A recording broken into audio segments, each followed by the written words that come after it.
யோகம் நமக்கு கைகூட வேண்டும். அதற்கு ஆஞ்சநேய சுவாமியினுடைய அருளே வேணும். அவர் எங்கெங்கெல்லாம் ராமனோட சேர்ந்தே இருந்தார். சேர்ந்திருத்தல் என்றாலே ஜீவாத்மா பரமாத்மாவோட சேர்ந்திருத்தல். அதற்கு இந்த யோகம் எவ்வளவு தூரம் பயன்பெறுகிறது? இதெல்லாம் கர்மயோகத்தின் பால் பட்டது. நாம பெருமானோட சேர்ந்துன்னு சொல்லும் போது ஆத்மா பரமாத்மாவோடு சேர்ந்திருத்தல் தான் யோகம் என்று சொல்லிவிட்டால் அது இப்போது இருப்பதாக தெரியவில்லையே. எப்ப வரும்? அதற்குண்டான மார்க்கம் என்னங்கிற கேள்வி வரும். யோகம்ங்கிற சொல்லுக்கு மார்க்கம், சாதனம், பாதை என்றும் ஒரு பொருள் உண்டு. முதல்ல சொன்னது யோகான்னு சொன்னால் சேர்ந்திருத்தல். இரண்டாவது சொல்றது பாதை. கர்மயோகம், ஞான யோகம், பக்தி யோகம்னு சொல்லுவோம். இந்த பாதையின் மூலம் பெருமானை அடைய வேண்டும். அதுதான் யோகம்ங்கிற பாதை. அந்த பாதை என்னவாக இருக்க வேண்டும்? ஆனந்தமா இருக்கணும், சாந்தி தருவதாக இருக்க வேண்டும், நித்தியமாக இருக்க வேண்டும். இந்த மூணு விஷயத்தை எடுத்துக்கொண்டுதான் எது எப்போதும் சாந்தமாக இருக்கிறது, எந்த பாதையில் எப்போதும் இந்த பாதை மாறாது,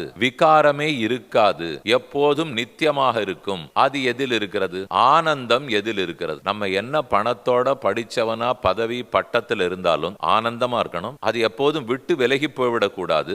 எப்போதும் ஆனந்தமாக இருக்க வேண்டும். சட்டென்று ஆனந்தம்னு அப்படியே அதிகமாகி வடிந்து போய்விடுறாப்புல இருக்கக்கூடாது. சாந்தமா திருப்தியா இருக்கணும். இப்போ உனக்கு சந்தனம் பூசரிச்சே ரொம்ப ஆனந்தமா இருக்கும். எனக்கு ஒருத்தர் மாலை போட்டாரா, ஓஹோ ரொம்ப நல்ல மாலையா இருக்கே அப்படின்னு போட்டுன்றதுக்கு ரொம்ப ஆனந்தமா இருக்கும். நீங்கள் எல்லாரும் இங்க உட்கார்ந்து இருக்கிறீர்கள், ஒருத்தருக்கொத்தர் பார்த்து கொள்ளுகிறீர்களா, வர முடிந்ததே அப்படின்னு ஆனந்தமா இருக்கும். ஆனா இந்த ஆனந்தம் சாந்தியா, இந்த ஆனந்தம் நித்தியமா இருக்குமானால், எப்பேற்பட்ட ஆனந்தமா இருந்தாலும் அவ்வளவு நித்தியமா இருக்கிறதா தெரியல. மக்களுக்கு ஒண்ணு கிடைச்சுடுத்தினால் அது கிடைக்கிற வரைக்கும் இது கிடைக்குமான்னு தேடுவோம். அது கிடைத்த பிற்பாடு சரி கிடைத்ததே இத்தோட திருப்திப்படுவோம்னு இருப்போமானால், இது கிடைச்சதுன்னா அடுத்தது, அது கிடைச்சதுன்னா அடுத்தது, எத்தனை தூரம் கிடைச்சாலும் இன்னும் என்ன அப்படின்னா ஒண்ணு புரிஞ்சு போச்சு. எதை கிடைத்து விட்டால், எதை அடைந்து விட்டால் இதை தாண்டி நம்மளுடைய மனம் தேடாதோ, கண்ணு தேடாதோ, அப்ப அதை அடைவது தானே நமக்கு முக்கியத்துவம்.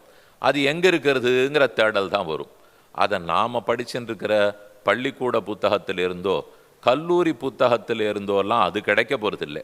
இப்ப நாம பார்த்துட்டு இருக்கிற கர்மயோகம், ஞான யோகம், பக்தி யோகத்தால தான் கிடைக்குது.